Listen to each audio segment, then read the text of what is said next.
నా పక్కనే ఉన్న గోవర్ధన్ అన్న కూతురు. నేను అడుగుతా ఉన్నా, గోవర్ధన్ అన్న జైల్లో పెట్టినప్పుడు వీళ్ళ ఇంట్లో బాధ ఉండదా అని అడుగుతా ఉన్నా. వీళ్ళందరూ పిల్లోళ్ళు కాదా అని అడుగుతా ఉన్నా. వీళ్ళందరికీ బాధ కలగదా అని అడుగుతా ఉన్నా. ఏం తప్పు చేశాడని చెప్పి గోవర్ధన్ అన్నను జైల్లో పెట్టారని అడుగుతా ఉన్నా. ఏకంగా 14 కేసులు, గోవర్ధన్ అన్న మీద పెట్టిన కేసులు ఏకంగా 14 కేసులు. ఒక కేసు అయిపోతూనే ఆ కేసు అయిపోయిన వెంటనే మరో కేసు పెడతా ఉన్నారు. పెట్టి మళ్ళీ జైల్లో తాను ఉండే కాలాన్ని పొడిగిస్తా ఉన్నారు. ఇప్పటికి దాదాపు ఎన్ని రోజులైంది మా జైల్లో ఉండబట్టి? 64 రోజులు. 64 రోజులుగా జైల్లో ఒక మాజీ మంత్రిని పెట్టారు. ఆశ్చర్యం కలిగించే విషయం నేను చెప్తా ఉన్నా. ఆయన మీద పెట్టిన కేసులు ఏమిటో తెలుసా? ఆయన మీద పెట్టిన అన్యాయమైన కేసులు ఏమిటో తెలుసా?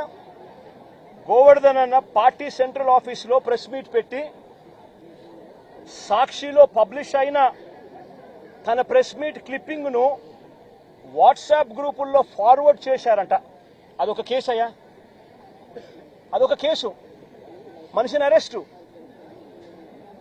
ఒక రాజకీయ నాయకుడు ఒక ప్రెస్ మీట్ పెడితే ఆ ప్రెస్ మీట్లో వచ్చిన దాన్ని మీడియా పబ్లిష్ చేస్తే ఆ పబ్లిష్ చేసిన ఐటెంను వాట్సాప్ గ్రూపుల్లో ఈయన ఫార్వర్డ్ చేస్తే ఆయనకు సంబంధించిన మనుషులకు అది కేసు. దాని మీద జైలు. మాజీ మంత్రికి మరో కేసు. టీడీపీ నెల్లూరులో టీడీపీ ఎమ్మెల్యే సోమిరెడ్డికి వ్యతిరేకంగా ప్రెస్ మీట్ పెడితే దానికి సంబంధించిన వీడియోను కాకాని ఫార్వర్డ్ చేశారంటూ ఇంకో కేసు పెట్టారు.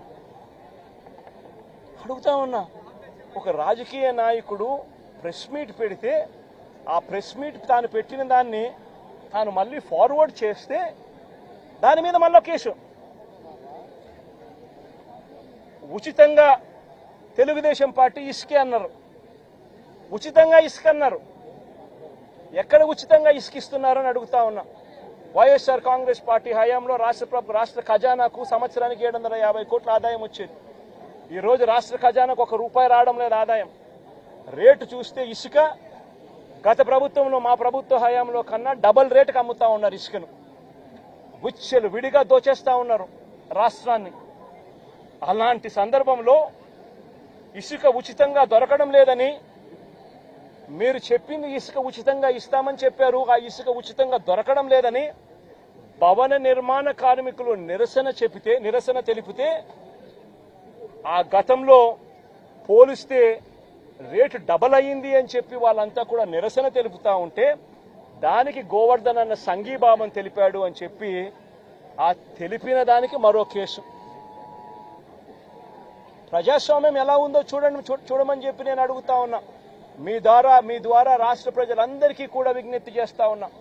ప్రజాస్వామ్యం ఎంత దారుణంగా ఉంది అని చెప్పడానికి జరుగుతా ఉన్న ఈ ఘటనలు ఎలా అద్దం పడతా ఉన్నాయో గమనించమని అడుగుతా ఉన్నా. మరో కేసు వెంకటాచలం మాజీ జెడ్పీటీసీ శేషయ్యన్న మీద అక్రమంగా కేసు పెట్టి జైలుకు పంపితే దీన్ని నిరసిస్తూ గోవర్ధన్ అన్న మాట్లాడితే పోలీసులకు వ్యతిరేకంగా మాట్లాడారు అని చెప్పి దాని మీద కేసు పెట్టారు.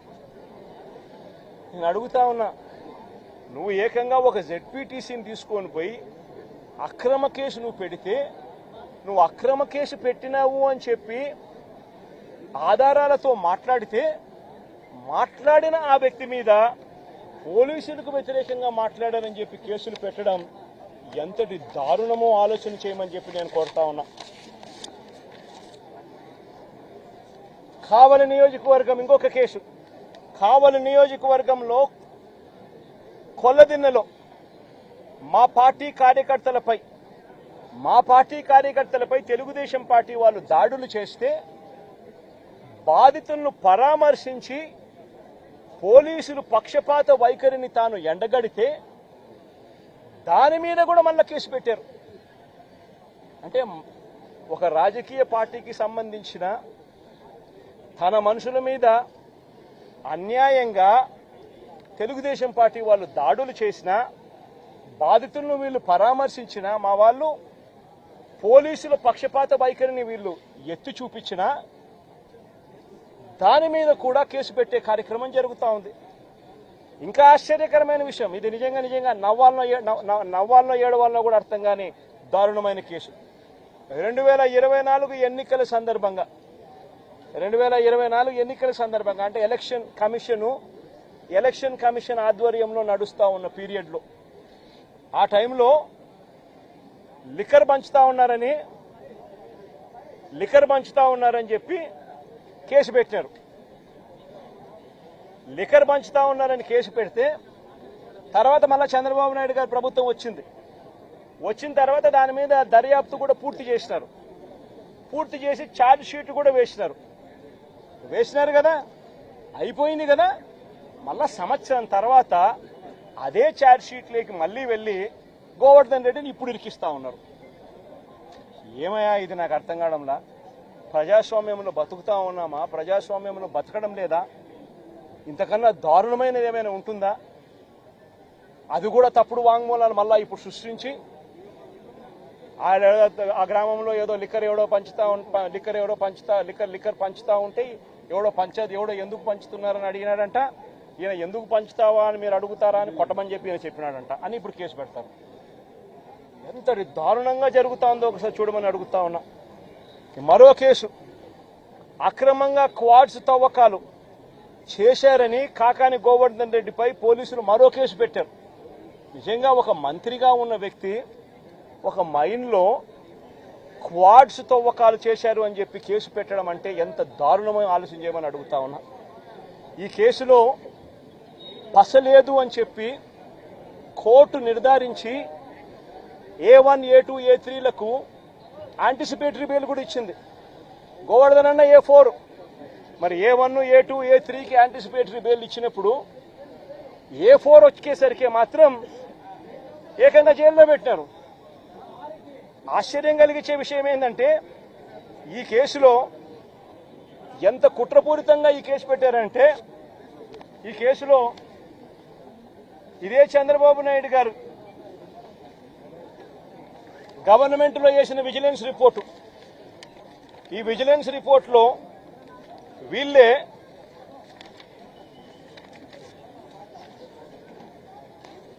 the village revenue officer Sri Siddam Pullaya also confirmed that no quarrying activities had been carried out for the past 4 years.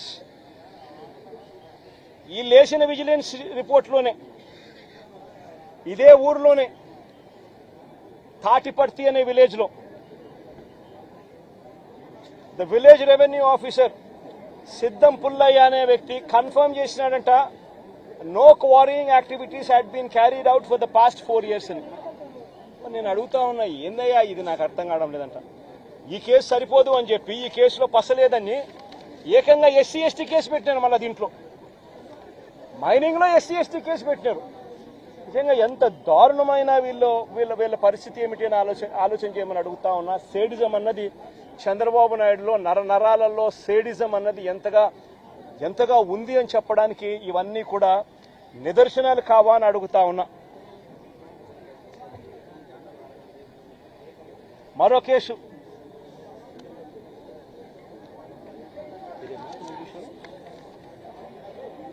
Case, ఇదేంది మాగుంట శ్రీనివాసరెడ్డి అనే వ్యక్తి ఎంపీ, ఆయన నాలెడ్జ్ తెలియకోకుండా ఎవరో మైనింగ్ పర్మిషన్ తీసుకున్నారట, ఇల్లీగల్ గా మైన్ చేశారంట, ఫోర్జరీ సంతకాలట. ఆ కేసు ఎప్పుడు పెట్టాము? మా ప్రభుత్వ హయాంలో మేము బుక్ చేసిన కేసు. అంటే మా ఎంపీ అప్పట్లో మాగుంట శ్రీనివాసరెడ్డి, ఆయనకు తెలియకుండా ఎవడో ఫోర్జరీ సంతకాలు పెట్టి ఇల్లీగల్ మైనింగ్ ఏదో తీసుకుని దాంట్లో ఇల్లీగల్ మైనింగ్ చేశాడని ఒక చిన్న ఇన్సిడెంట్, దాంట్లో గ్రావెల్ ఏదో తోవినాడని చెప్పి చిన్న ఇన్సిడెంట్, దాని మీద మేమే FIR బుక్ చేసినాం. మా ఎంపీ సంతకం దొంగ సంతకం చేసినాడు అని చెప్పి మేమే పెట్టించినాం. దాంట్లో మళ్ళీ విజిలెన్స్ ఎంక్వైరీ, ఆ విజిలెన్స్ ఎంక్వైరీలో విజిలెన్స్ వాళ్ళు క్లియర్ కట్గా దీంట్లో చవ్వా చంద్రబాబు నాయుడు, ఆయన పేరు కూడా చవ్వా చంద్రబాబు నాయుడు, ఆ ఫోర్జరీ చేసినాడు కూడా.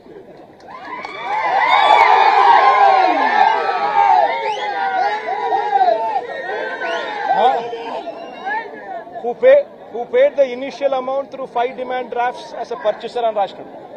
అంటే ఈ చవ్వా చంద్రబాబు నాయుడు అనే వ్యక్తి తెలుగుదేశం పార్టీకి సంబంధించిన వ్యక్తి కాబట్టి ఈయన మీద కేసు పెట్టలే. ఈయన మీద కేసు పెట్టకుండా ఈ కేసులో కూడా కాకాని గోవర్ధనని తీసుకొచ్చే కార్యక్రమం చేస్తా ఉన్నారు. ఆశ్చర్యం కలిగించే విషయం, సాక్షులు ఎవడనంటే చవ్వా చంద్రబాబు నాయుడు అనేవాడు సాక్షి అంట. అంటే తెలుగుదేశం వాడు సాక్ష్యం, తెలుగుదేశం వాడు సాక్ష్యం ఏంది? ఆయన మీద కేసు పెట్టుకోకుండా ఆయన సాక్ష్యం తీసుకొని మాజీ మంత్రి కాకాని గోవర్ధన్ రెడ్డి మీద కేసు పెట్టడం ఏంది? ఎంతటి దారుణంగా జరుగుతా ఉందో ఒకసారి చూడమని అడుగుతా ఉన్నా. ఆయన ఇల్లు 100 కోట్ల రాజభవనం అని చెప్పి అని ఇంకొకటి, ఇల్లీగల్ గా ఆయన సంపాదించిన ఆస్తిలో 100 కోట్ల రాజభవనం పెట్టాడని అని ఇంకొకటి. ఇందులో సాక్షాత్తు వాళ్ళు విజిలెన్స్ రిపోర్టు వీళ్ళంతకి వీళ్ళే లెక్క కట్టారు. ఏమని? Upon examining the material evidence the government assessed value of the 120 అంకనమ్స్ is 1.42 crores. The estimated construction value of the house is approximately 5 to 6 crores. And ఈ లెక్కల ప్రకారం 6-7 కోట్లు దాటినప్పుడు ఇక్కడ 100 కోట్లు అని చెప్పి ఆయన మీద ఇంకొక తప్పుడు ఆరోపణలు చేయడం ధర్మమేనా అని అడుగుతా ఉన్నా.